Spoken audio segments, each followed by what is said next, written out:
Hola, ¿qué tal? Bueno, se me ocurrió hacer una historia de la música para Eseña que tuviera capítulos y me pareció importante empezar con El Río de la Plata. Uno cuando ve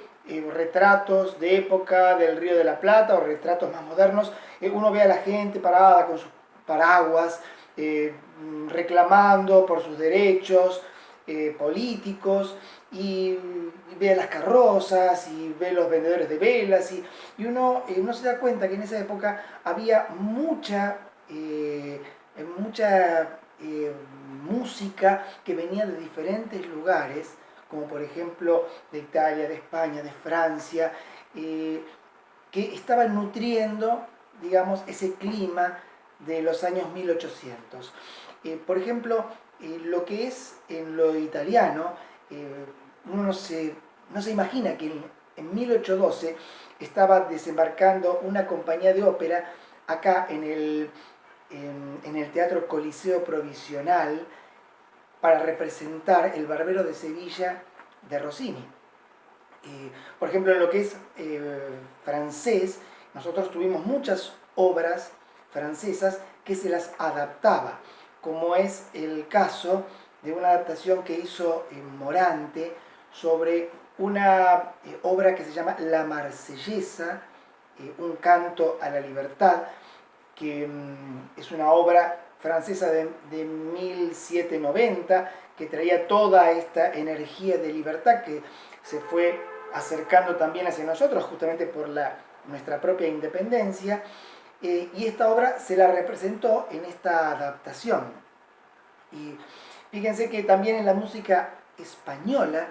nosotros tenemos una herencia enorme, fundante,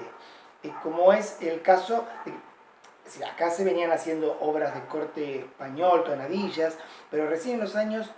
1850, 55, en la compañía de Torres y Fragosa, con una obra de Echagüe, Rosas, instala la primera zarzuela, que se va a representar acá, una adaptación argentina, una adaptación del Río de la Plata, y luego, curiosamente, la zarzuela se va a terminar de instalar completamente en nuestro país con la llegada de una gran cantante de Rifa Carbajo. Rifa Carbajo fue una gran actriz, cantante, que vino al Río de la Plata y justamente inspiró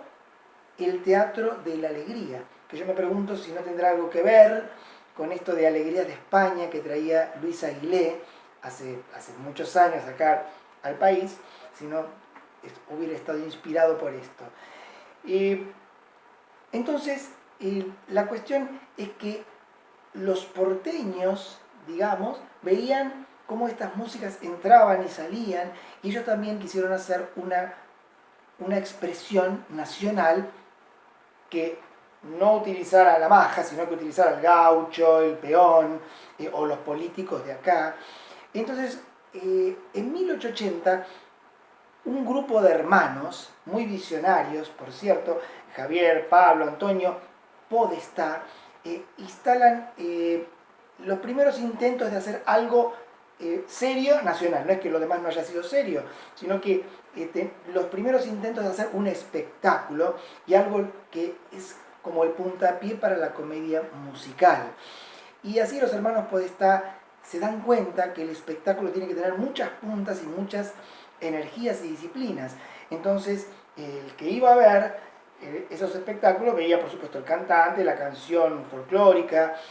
un texto que tiene que ver con una situación que se está planteando teatral, pero también veía a un payaso pepino que hacía furor en ese momento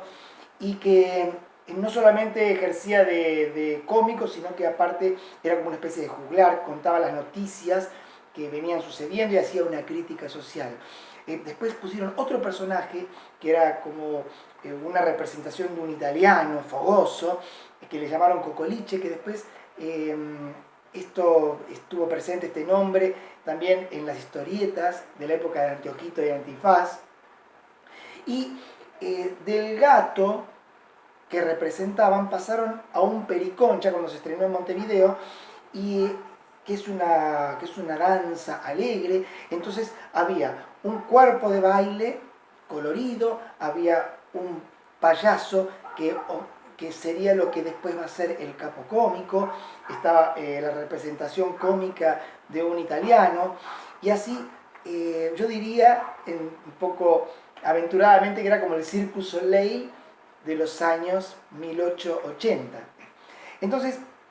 ahí vemos cómo se va diseñando. No fueron los primeros intentos, en 1930 hubo otros intentos,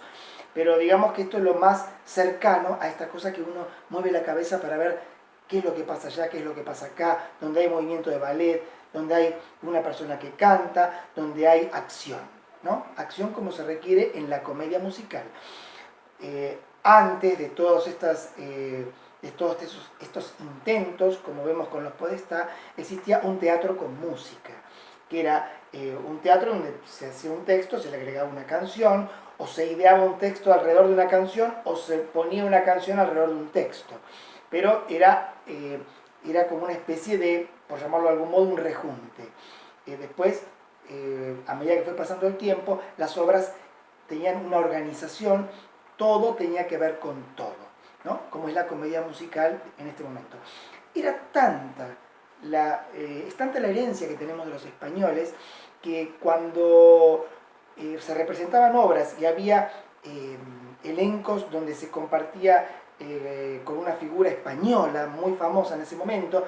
y también con elencos argentinos,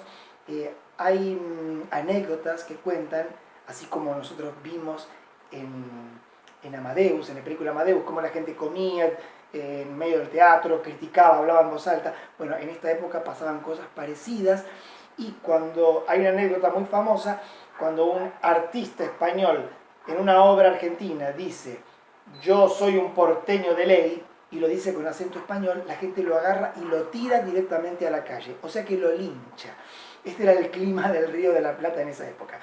Bueno, seguimos con la historia de la música, espero que hayas disfrutado, y vamos a ir avanzando en esto y también empezando desde más atrás